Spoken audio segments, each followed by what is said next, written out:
안녕하세요. 한라산불고입니다. 이번 영상에서는 제가 우선주에 집중 투자 중인 LG그룹의 화학 계열사 최근 뉴스를 정리해 보도록 하겠습니다.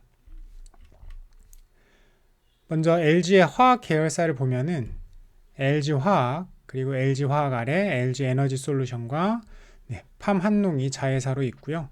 이 LG생활건강 같은 경우에도 예전에 LG화학에서 분사를 했기 때문에 화학 계열로 분류를 하고 있는데 실질적으로 LG생활건강은 소비재 기업이라고 보는 게 맞기 때문에 오늘은 이 LG화학, LG에너지솔루션 그리고 팜한농에 대해서 분석을 해보도록 하겠습니다. 그 전에 LG 지주회사 관련된 뉴스가 있어서 먼저 살펴볼 텐데요. 이 LG 지주회사 구광모 회장의 상속세 7,150억이 거의 납부가 완료되어 가고 있다는 그런 뉴스였고요. 5차분까지 납부를 하고 이제 6차분 1,200억 정도가 남았는데 지금까지는 이제 상속세 납부를 위해서 뭐 판토스라든지 LX 홀딩스라든지 이 구광모 회장이 보유하고 있던 지분을 모두 매각해서 상속세를 납부를 했고 보유 중인 LG 지주회사의 주식 한 2,500여만 주 중에서 일부를 담보로 대출을 받았습니다. 그리고 아마 남은 1,200억 납부를 위해서 추가로 주식담보대출을 받을 가능성이 큰데요. 왜냐하면은 구광모 회장의 2022년 보수가 150억, 상여금이 100억, 그리고 배당금 750억을 합쳐도 뭐 세금으로 거의 절반 가까이 나간다는 걸 생각하면 500억 정도밖에 안 되기 때문에 1,200억에는 한참 못 미치는 금액입니다. 뭐 그래도 1,200억 대비해서 구광모 회장이 보유한 LG 지주회사의 주식 가치가 매우 크기 때문에 남은 상속세 납부에는 크게 문제가 없을 듯 한데요. 다만 지금까지 받은 주식담보대출을 빨리 갚기 위해서는 LG 지주회사의 실적을 더 끌어올리고 그리고 보수와 성과급도 더 받고 배당금도 더 받아서 이 주식담보대출을 빨리 해결하려고 할 것이라고 생각을 합니다.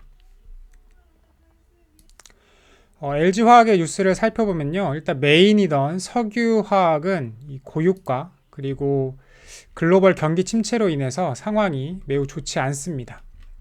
이익도 많이 깎였고요. 특히 유가 폭등으로 해가지고 자체 NCC 생산시설을 갖춘 업스트림, LG화학과 같은 업스트림 업체들이 전반적으로 실적이 좋지 않은데요. 이게 고유가가 계속되면은 결국 이 NCC에서 생산하는 원재료 가격에 전가를 할 수밖에 없지 않나? 라고 생각을 했는데 이 납사 생산율을 5배나 높일 수 있는 이 COTC라는 기술을 정유사들이 적용을 할 계획이라고 합니다. 이 COTC 기술이 이 납사 생산율을 굉장히 높일 수 있는 기술이라고 하는데요. 납사 생산율이 올라가면은 NCC가 증설이 되고 그러면 이 NCC 업체 간의 경쟁으로 인해서 NCC 원재료 가격이 오히려 낮아질 가능성이 제기가 되고 있는데요. 이건 지켜봐야 될 것 같은데 정말 그렇게 된다고 하면은 이 LG화학과 같은 업스트림 업체들은 굉장히 불리해질 것 같다는 생각이 듭니다. 그런 와중에도 LG화학은 이 석유화학 부분에서 수익성을 높이기 위해서 요새 이제 전 세계적으로 화두가 되고 있는 이 친환경, 그러니까 땅에 그냥 버려도 이게 녹는 이 분해성 플라스틱 같은 이 친환경 고부가 제품을 계속해서 개발을 하고 있습니다. 그리고 이 석유화학 부분의 큰 변동성 커버를 위해서 LG화학 자체적으로 키우고 있는 것이 바로 이 첨단 소재 분야인데요. 그 중에서도 핵심이 바로 배터리 소재입니다. 뉴스를 계속해서 살펴보면은 이 신학철 부회장은 배터리 소재 확보를 위해서 여러 프로젝트를 진행하고 있다고 이미 밝혔고요. 현재 일본의 배터리 동박 제조업체까지 인수하는 프로젝트를 추진 중이라고 했고요. 그리고 미국의 리튬 회사와 리튬 정광 20만 톤 공급 계약을 맺었다고 하는데요. 전기차 50만 대 사용할 수 있는 분량이라고 합니다. 그리고 미국 테네시주에는 양극재 공장 건설 프로젝트를 네, 진행 중이라고 하고요.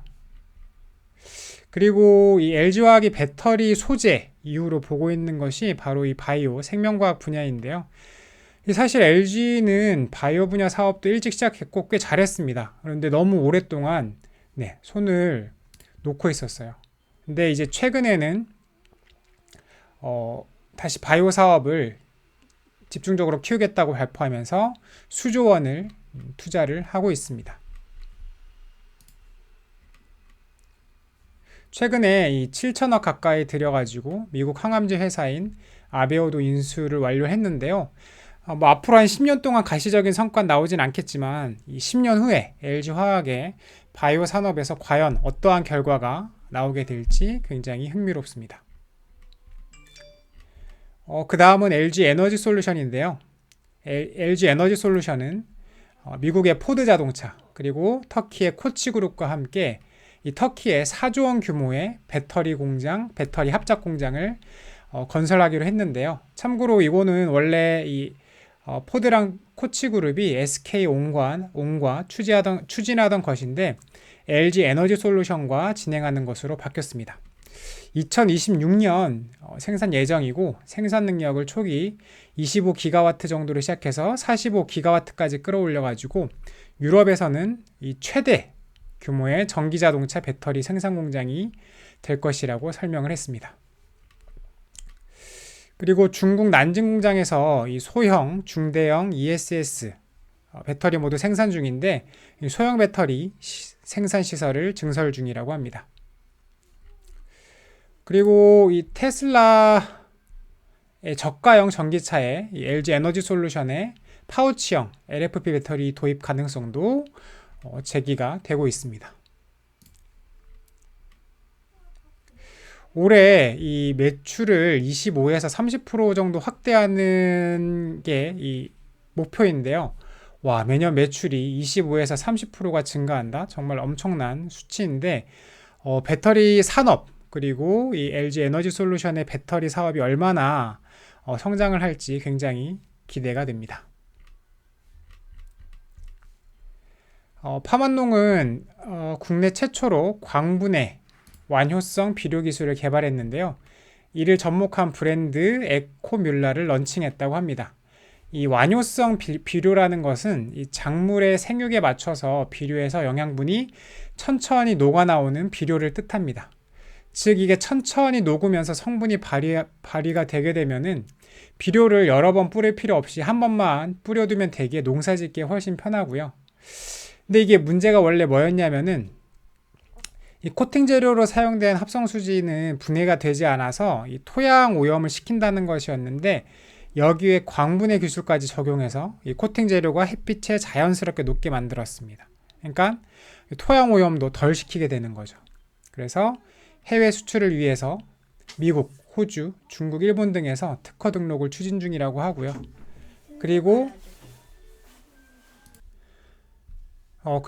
파만농의 신용등급이 LG 디스플레이의 신용등급과 같아질 가능성이 제기됐는데요. 그런데 이게 파만농의 신용등급이 올라가는 게 아니라 LG 디스플레이의 신용등급 강등으로 그렇게 될 수 있다는 사실이 굉장히 슬픕니다. 그리고 자체 개발한 신물질 제초제 테라도가 브라질에서 작물보호제 등록을 앞두고 있는데요.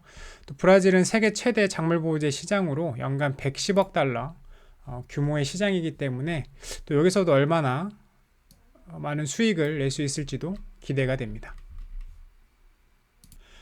정리해보면 LG화학은 기존 석유화학 회사에서 이제 배터리 회사로 완전히 넘어가고 있고요.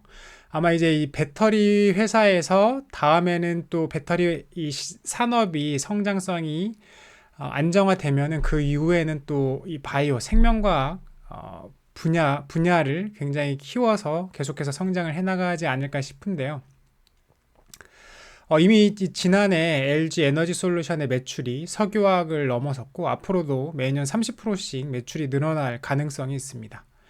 나중에는 이 배터리 소재의 매출, 그러니까 LG 에너지 솔루션의 매출이 아니고요. 이 LG 화학의 배터리 소재의 매출만 석유화학의 매출을 넘을 수도 있을 거라는 생각이 드는데요.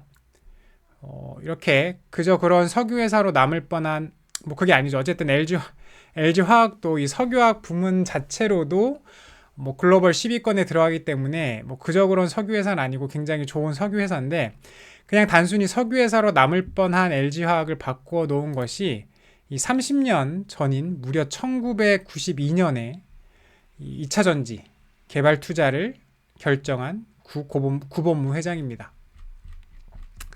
최근 이 재벌집 막내 아들이란 드라마가 굉장히 이슈가 됐고 저는 이제 지금에야 이제 와이프랑 같이 애들 재우고 틈날 때마다 한 편씩 보고 있어서 이제야 11회를 봤는데요. 이때 새로운 시장을 내다보고 과감하게 이 사업에 투자를 하고 끌고 온 정말 이 경영인들이 참 대단하다는 생각이 듭니다. 마지막으로 제가 주목하고 있는 부분이 바로 배당인데요. 올해까지는 LG화학이 주당 1만원을 최소 1만원을 배당을 하겠다고 공시를 했었고 그걸 지켰는데요. 내년부터는 어떻게 될지 아직 확신이 서지 않습니다. 그렇기 때문에 이 LG 지주회사의 비중을 조금 줄이고 LG화학의 비중을 늘릴까 하고 좀 고민하면서도 쉽게 결정이 안 되는 것이 바로 이 때문인데요. 일단은 열심히 아끼고 일하고 아껴서 확보한 현금으로 LG화학 우선주 주가가 많이 하락하는 날에 기분 좋게 매수를 하고 있고요. 뭐 주가가 오르면 제 자산 가치가 늘어나는 거기 때문에 좋고 그리고 주가가 내리면은 또 저렴하게 지분을 늘릴 수 있어서 좋고 그냥 LG화학이 사업만 잘하고 실적만 계속 좋아지고 그에 따라서 배당금만 증액하면은 뭐 사실 주가가 오르든 내리든 이래저래 저한테는 다 좋습니다.